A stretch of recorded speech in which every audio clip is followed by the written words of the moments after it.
welcome to the Paper Snob. This is Tara. Today I am helping Miss Shannon celebrate getting 1,000 subscribers on her YouTube channel.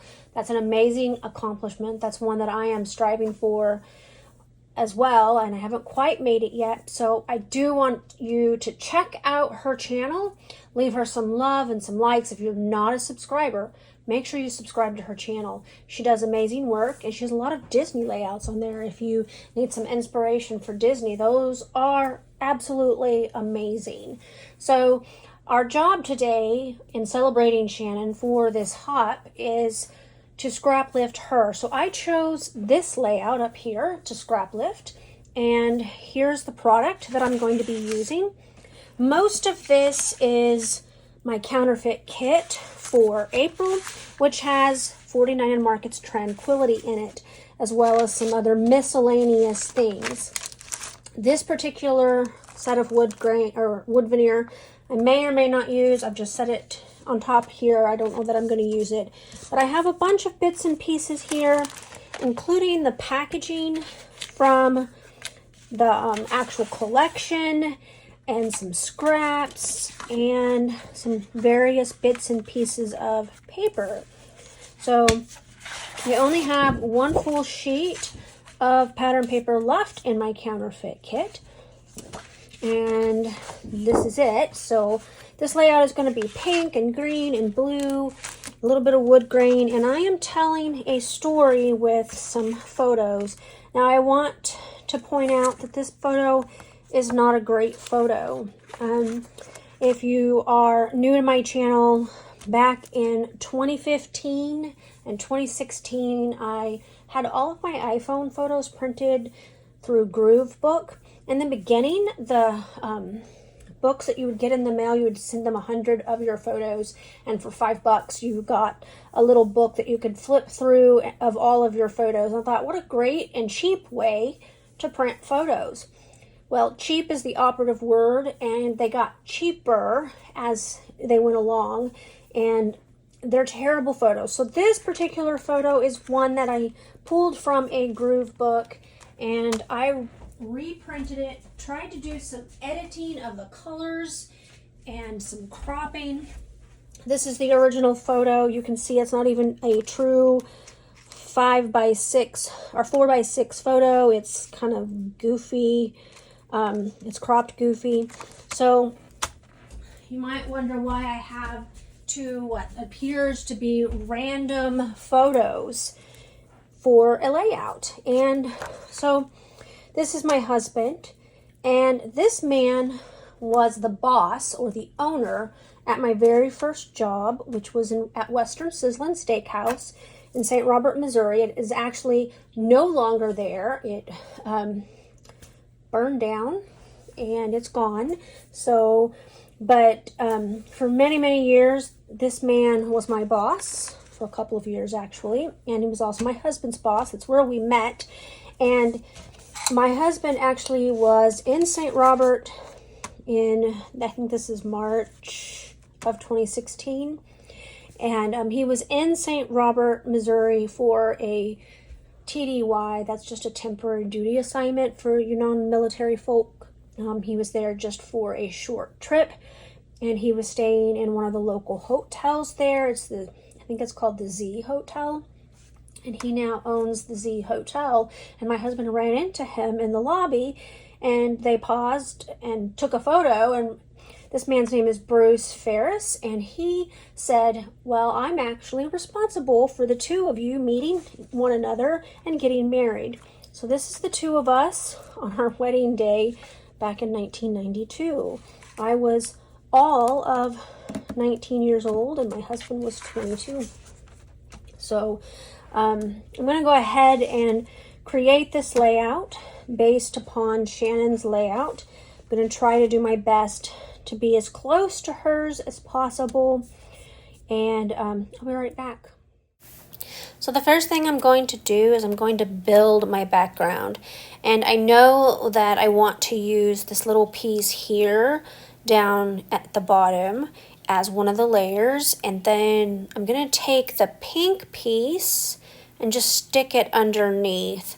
So essentially I've just torn off an edge of this pattern paper, and I'm using the A side on the bottom and the pink gingham side on the top. This is kind of similar to the layering that she has on hers, and I just want to get as close as I can.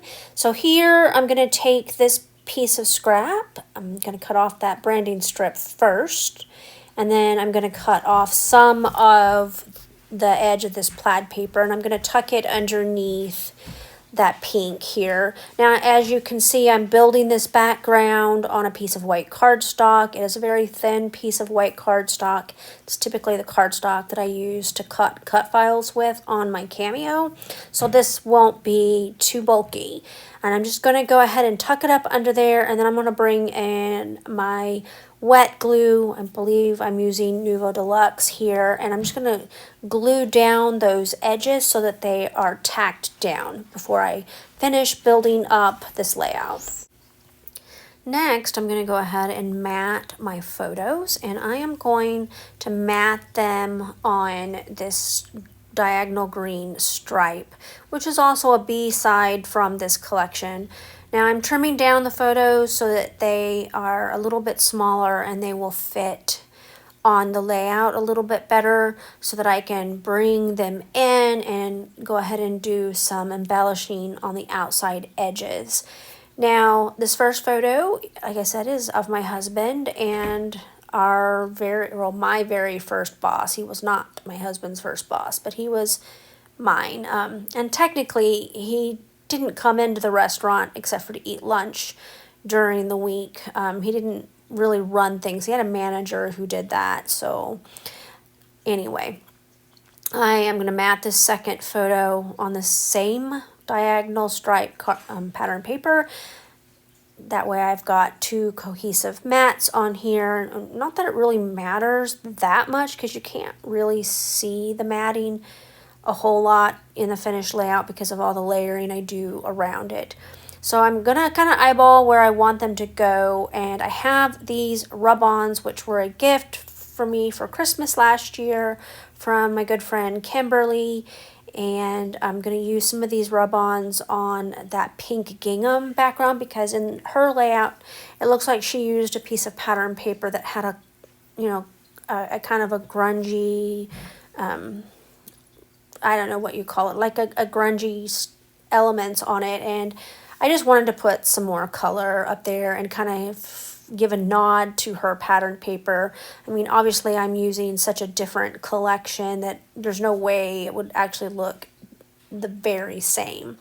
So I have a love-hate relationship with rub-ons, and I'm using my bone folder to do this, and I think I've said this before, I typically have better luck if I use a popsicle stick, and I don't know what I ended up doing with the popsicle stick. Ah, there it is, I found it. I don't know why it's easier to use the popsicle stick for me. I'm only going to put a couple on here. I'm going to put another one on the left hand side, and in the end you almost don't see it because I put some of the laser cut ephemera back there on that side, so that it just gives a lot of little leafy green bits back there, and I layer some floral ephemera over the top of it, so it just kind of gives you the illusion of layering, and it's just a rub-on. So I'm only going to put, I believe I just put the two rub-ons on. My goal was to try to use these up by the end of the month, but I'm out of the paper in this collection, and frankly, the other paper that I have left, I have scraps left from the second section of pattern paper in my April counterfeit kit.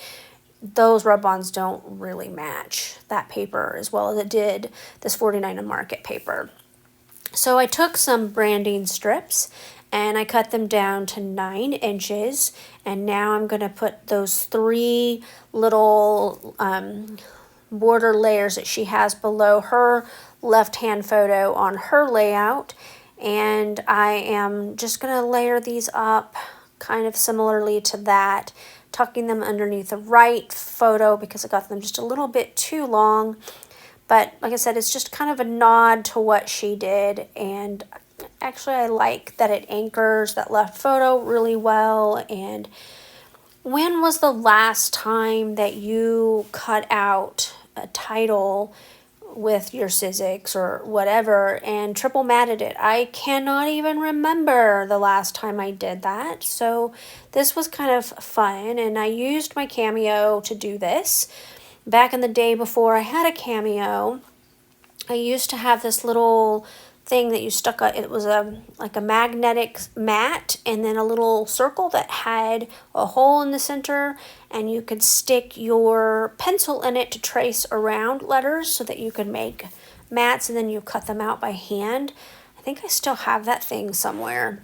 Don't use it. I've got a Cameo and I can just use the matting tool to mat stuff like this.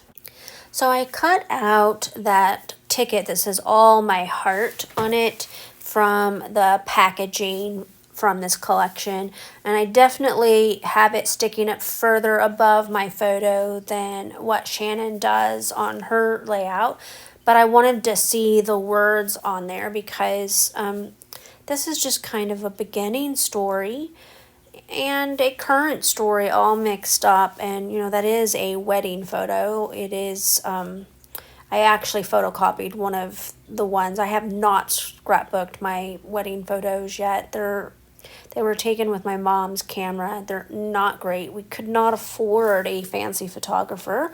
We only made, between the two of us, about $600 a month, and you know, it's kind of pricey to live on your own with that little bit of money. Anyway, my title is Love This Story, and I thought that it was just kind of a great title to bring those two photos together. They just seemingly have nothing to do with one another, but unless you know the people and the stories behind them, then that's what you would think. So I'm pulling out some of the pink flowers. I really wanted more blue flowers on this layout than pink, but I used those on my counterfeit kit challenge number 2 layout, which was no pink. So I used a lot of the blue flowers already. So I have this little sprig of blue flowers that I'm going to put here, and then I'm going to just layer up some of the pink flowers to cover the stem. And as I said, when I was putting that rub on the left-hand side, mostly all you can see is the greenery peeking out. And in the end, I really like how that looks. So I pulled a blue flower and I tucked it up underneath the top of the right-hand photo. And now I'm just kind of looking for a few more little flowers that I can put on here. Now I'm having a little bit of trouble layering up because nothing is glued yet, but that is intentional because I don't typically glue everything down until I shut the camera down, and I'll glue things down so that you don't have to watch that entire process. It seems kind of silly to make you watch the entire process of me gluing things down. I know that I'm going to use 2 butterflies. I have the pink one on the left, and then I have that blue one on the right hand side. She had at least 1 butterfly on hers, and again, since my papers and embellishments are different than what she used, it's not going to look exactly the same, but I think I stayed pretty true to her layout, and I actually really like how mine came out. Now I am not sure what I'm doing. I must be hunting for stuff. Like I'm going to cut out the blue. It's big enough to be a photo mat, but I'm going to use that for some hidden journaling. Her layout did not have journaling on it. I like to have journaling on mine, but you know, the layout has enough stuff on it that I didn't want to try to make a place with labels or strips or anything, and I didn't really want to write on that green plaid paper either. So what I'm going to do is I'm going to use this little piece here, and I'm going to tuck it up underneath like that, and I'm going to put this tab on it, and it's going to lay about like that. And then I'm going to use these tile letters from Freckled Fawn. I'm going to put the word pool. Now, in the finished section of this video, you'll be able to see that that's journaling.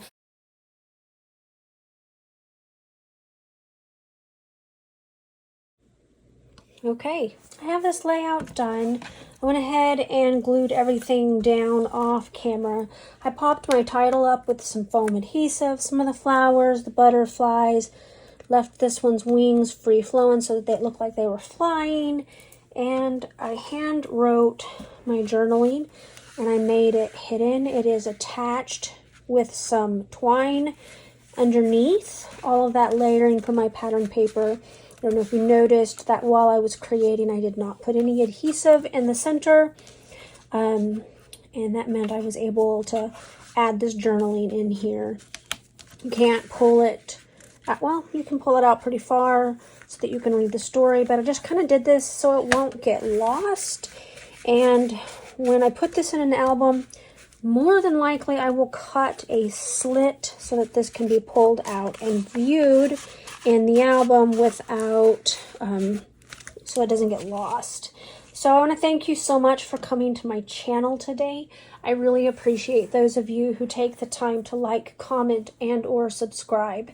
You guys are helping me to build my channel.